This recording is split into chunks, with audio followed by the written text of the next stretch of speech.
Hey there, Twisters. So, of course, Fanatics unveiled the new jersey designs for the upcoming season, and the Los Angeles Kings and the Anaheim Ducks have undergone quite a facelift as it pertains to branding, so we're going to get into that. They've unveiled new jerseys, new uniforms, and new logos as part of that as well. Of course, let me know your thoughts about that in the comments down below, and let me know if you have any ideas for other topics we can cover in the offseason.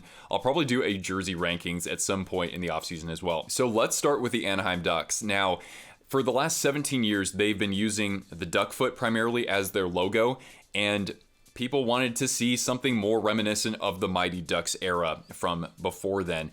Now, the Ducks won't go back to the eggplant and jade color scheme. They've decided to go all in on orange because they are in Orange County, and other than the Flyers, they're the only other team that wears orange. As you can tell here, the Mighty Ducks logo has undergone a bit of a facelift as it pertains to the coloring. You've got that orange eye now, whereas like in the original one, it is black. They've totally abandoned silver in their color scheme. They've actually darkened the orange just a little bit, so it's more akin to like what the Philadelphia Flyers wear versus the more traffic cone orange that we saw earlier in the Adidas and Reebok eras, especially for Philadelphia and Edmonton as well. And kind of like the original Mighty Ducks jersey, they've kept the striping pretty similar, albeit with altered coloring. So you've got those sort of chevron sleeves. You have the duck foot on the shoulders, kind of like you did with that Reebok and Adidas alternate, but now that duck foot logo has actually been condensed a little bit. I think it looks better. It's more simplified. I kind of wish that they had a circle around it, but that aside, I think it works well as a shoulder logo. The Mighty Duck logo needs to be right there in the middle. One thing I didn't notice that I actually learned from sportslogos.net, kudos to them for awesome coverage of this, by the way, is that when you look at the hockey sticks, the tape there actually has a bit of a W shape, and you have that on both sticks. So it actually is supposed to be for Wild Wing, the team's mascot, and that was something that was part of the original design as well. I had no idea. What a cool Easter egg. One other thing I wanted to point out here is that the Ducks actually have a new typeface for their lettering and for their numbers. They actually have a bit of a drop shadow to them, kind of like what you see with the New York Rangers, but I think it's a little bit less pronounced. It's not as thick of a drop shadow.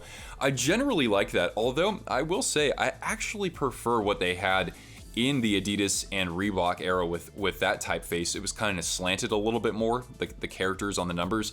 I kind of prefer that, but this still looks okay to me. As for the away jersey, this was something that I wasn't expecting until we saw that leak a couple weeks ago, but the Anaheim Ducks are going to actually have a colored shoulder yoke, and with the rounded shoulders, thankfully. I didn't like the ones that were cut off like you see with like the New Jersey Devils. Although I like shoulder yokes for some teams, I don't care for it quite as much here, but it doesn't look horrible. And the Ducks also added the message Ducks Hockey into the interior of the collar.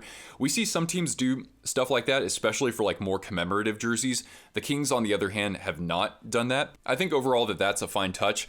One other thing that's crazy with them, though, of course, is the orange helmets. Kind of like how their in-state rival, the Sharks, have teal helmets for home games. It is a bit of a bold look, right? Imagine the Ducks hosting the San Jose Sharks, who actually do wear teal colored helmets in road games sometimes.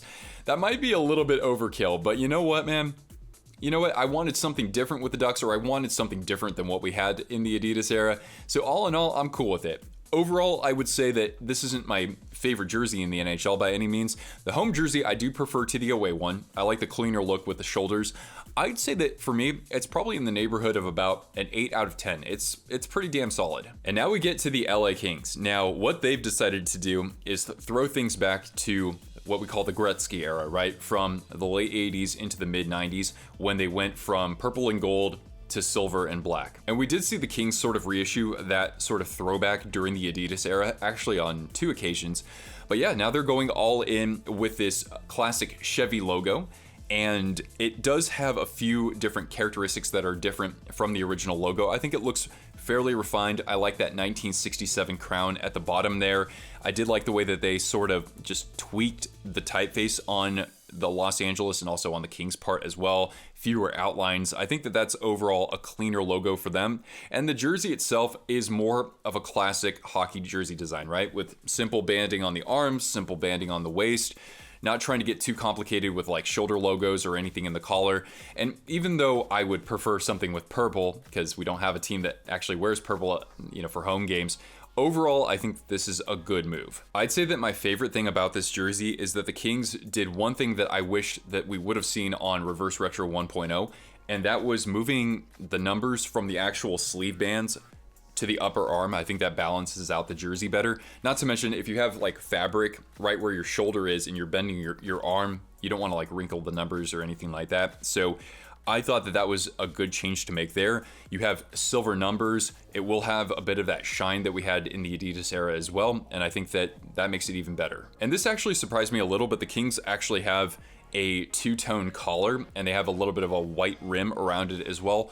All in all, that looks okay. I kind of wish that they had just a solid color like we saw with maybe the Seattle Kraken, but it doesn't look terrible. It adds a little bit of an accent at the top of the jersey. I guess my biggest knock against it is that, and this might be really particular, but I think that the waistbanding is way too thick. It looks like a freaking wrestling belt with how large it is.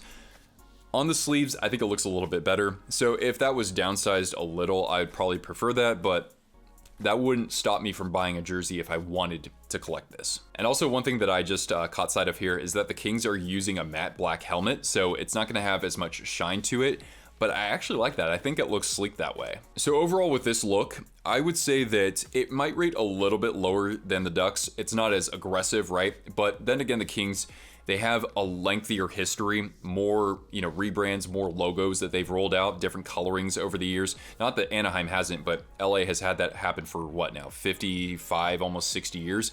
So overall, I'd probably rate this about a 7 out of 10. I think that it's very approachable. It does very little wrong, with the exception of maybe the waist striping. And I also like the refinements to the logo. The numbers on the upper arms definitely stands out to me in a good way. The matte black helmets, I think, are a good touch as well. So overall, I think that Southern California has done a good job sort of giving us a better look for on the ice, and also kind of bringing back memories of, the Gretzky era for the Kings, going to that Stanley Cup final in '93, and the Ducks, of course, a nice union between the new era that they're ushering in, especially with a great prospect pool, and of course, the Mighty Ducks of the past. And they actually went to a Stanley Cup final, don't forget, in '03 before the rebrand in the '06-07 season, and they celebrated that new look by winning the Stanley Cup that year. So anyway, what do you think about these? I, for one, am glad to see these new looks on the ice for the upcoming season, or seasons plural. Especially as a Sharks fan, it's going to make the Battle of California even sweeter. So even as a Sharks fan, I'm congratulating both teams for doing this. It's going to be great battling it out in the future, especially against the Ducks with the two prospect pools that those two teams have. Anyway, guys, let me know your thoughts about this, and also feel free to suggest other topics for the offseason. We're going to have a live stream for the draft on Friday, so don't miss that. It's going to be amazing, especially with my Sharks having 2 first-round picks, and I think the Ducks do too. Anyway, hit the thumbs up, and if you're new here and want more content like this, subscribe. All right, Twisters, thanks so much for tuning in. I'm Nick, and I'll catch you later. Ciao.